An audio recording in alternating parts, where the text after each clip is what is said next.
ഷാഹിദ കിച്ചണിലേക്ക് എല്ലാവർക്കും സ്വാഗതം. ഇന്നത്തെ സ്പെഷ്യൽ നല്ല കുറുകിയ ചാറോട് കൂടിയ നല്ല ചാള വറ്റിച്ചതാണ്.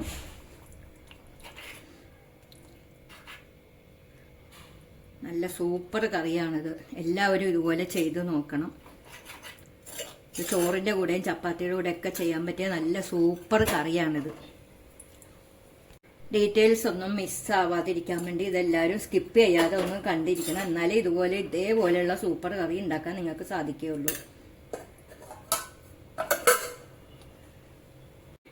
നമുക്കിനി വേഗം തന്നെ റെസിപ്പിയിലോട്ട് പോകാം. ഇന്ന് എനിക്ക് നല്ല പച്ച ചാള കിട്ടി. അത് ഞാനൊന്ന് മുളകിട്ട് വറ്റിച്ചെടുക്കാമെന്ന് വിചാരിച്ചു. അതിനു വേണ്ടി ആദ്യം അടുപ്പത്ത് ഒരു ചട്ടി വെച്ച് വെളിച്ചെണ്ണ ഒഴിച്ചു കൊടുക്കാം.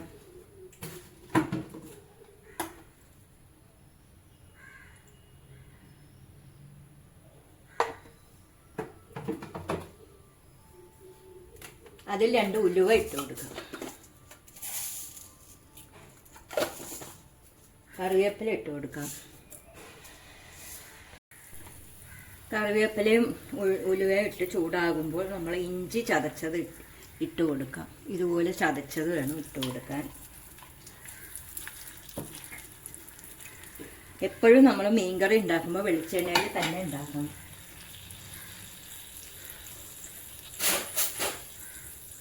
തീ കുറച്ച് വെച്ച് നല്ലപോലെ ഒന്ന് ഇളക്കി കൊടുക്കാം. ഇഞ്ചി ഒന്ന് മൂത്ത് വന്നതിന് ശേഷം ഒന്ന് 2 വെളുത്തുള്ളി ചതച്ചത് ഇട്ട് കൊടുക്കാം.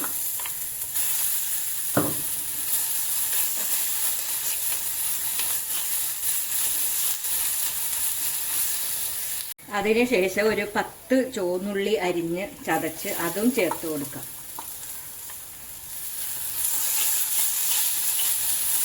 നല്ലവണ്ണം ഇളക്കി ഇതിൻ്റെ എല്ലാം പച്ചമണം മാറുന്നത് വരെ ഇളക്കിക്കൊണ്ടിരിക്കും.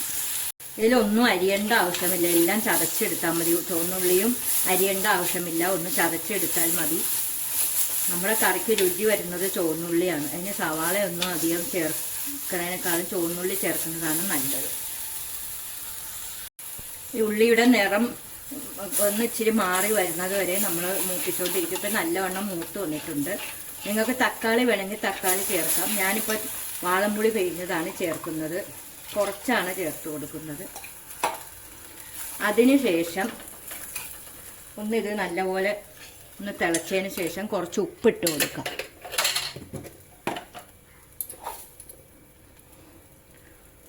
ഉപ്പ് നിങ്ങളുടെ ആവശ്യത്തിന് എത്രയെന്ന് വെച്ചാൽ നിങ്ങൾക്ക് ഇട്ട് കൊടുക്കാം. ഇനി നമ്മൾ ചേർക്കേണ്ടത് 2 പച്ചമുളക്.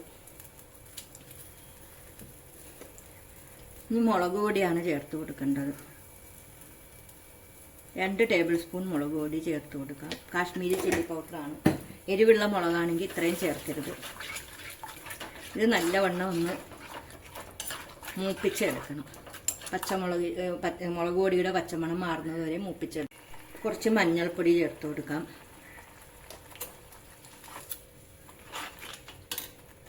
മുളക് പൊടിയുടെ പച്ചമണം എല്ലാം മാറി വന്നതിന് ശേഷം കുറച്ച് 3 പീസ് കൊടംപുളി ഇട്ട് കൊടുക്കാം. നല്ല മണത്തിന് വേണ്ടിയാണ് കൊടംപുളി ഇട്ട് കൊടുക്കുന്നത്. കുറച്ച് വെള്ളം കൂടി ചേർത്ത് കൊടുക്കാം.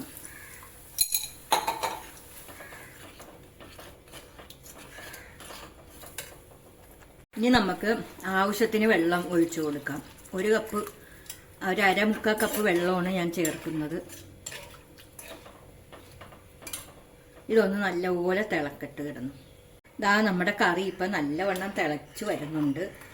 ഇനി നമുക്ക് ഈ സമയത്താണ് മീൻ ഇട്ട് കൊടുക്കേണ്ടത്. നമുക്ക് മീൻ ഇട്ട് കൊടുക്കാം. നല്ല പെടപെടക്കണ പച്ച ചാളയാണ് കിട്ടിയത്. അപ്പോഴാണ് ഞാൻ ഓർത്ത് ഒന്ന് കറി നല്ല മുളക് കറി ഉണ്ടാക്കി നല്ല വറ്റിച്ചെടുക്കാമെന്ന്. പതുക്കെ ഇട്ട് കൊടുക്കണം. ഈ പരുവത്തിലുള്ള മീനാണ് വറ്റിച്ചെടുക്കാൻ ഏറ്റവും നല്ലത്. പലതരത്തിൽ നമുക്ക് വറ്റിച്ച് എടുക്കാൻ പറ്റും. ഇത് ഈ തരത്തിലാണ് ഞാൻ വറ്റിച്ചെടുക്കുന്നത്. ഒരു 3 മിനിറ്റ് നമ്മൾ അടച്ചു വെക്കാം. മൂടി തുറന്ന് നോക്കാം. തീ കുറച്ച് വെച്ച് വേണം വറ്റിക്കാൻ. പതുക്കെ ഒന്ന് ഇളക്കി കൊടുക്കണം. കുറച്ച് ചാറ് കുറുകി വരുമ്പോൾ മാത്രമേ കറി പാകത്തിനാവുള്ളൂ. ഉപ്പും പുളിയൊക്കെ കറക്റ്റായിട്ടാണ് വന്നിരിക്കുന്നത്. നിങ്ങൾക്ക് എന്തെങ്കിലും കുറവുണ്ടെങ്കിൽ ചേർത്ത് കൊടുക്കാം. ഇച്ചിരി കുറുകി കറി വരുന്നുണ്ട്.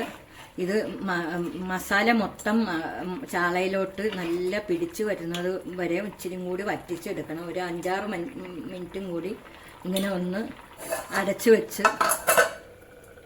പാചകം ചെയ്യണം. ഇടയ്ക്കിടയ്ക്ക് മൂടി തുറന്ന് നമ്മളൊന്ന് ചുറ്റിച്ച് കൊടുക്കണം, അല്ലെങ്കിൽ അടി പിടിക്കും. ഇപ്പോൾ ഏകദേശം 7 മിനിറ്റ് 8 മിനിറ്റൊക്കെ കിടന്ന് കറി റെഡി ആയിട്ടുണ്ട്. ആഹാ, നല്ല സൂപ്പർ മണം എല്ലാം ഉണ്ട്. ഇപ്പം ഇത് കാണുന്ന ആർക്കായാലും ചോറ് തിന്നാൻ തോന്നണ ആ മണമാണ് വരുന്നത്. ചപ്പാത്തിയുടെ കൂടെയും പുട്ടിൻ്റെ കൂടെ എല്ലാം ഇത് കഴിക്കാം. നല്ല ടേസ്റ്റുള്ള ചാളക്കറിയാണിത്. എല്ലാവരും ചെയ്തു നോക്കണം. ഒരിച്ചിരി നേരവും കൂടി വെച്ചിട്ട് നമുക്ക് അടുപ്പ് ഓഫ് ചെയ്യാം. ഇനി കുറച്ച് കറിവേപ്പിലയും കൂടി ചേർക്കണം. അത് കഴിഞ്ഞിട്ട് കുറച്ച് വെളിച്ചെണ്ണയും കൂടി മുകളിൽ ഒഴിച്ചു കൊടുക്കാം.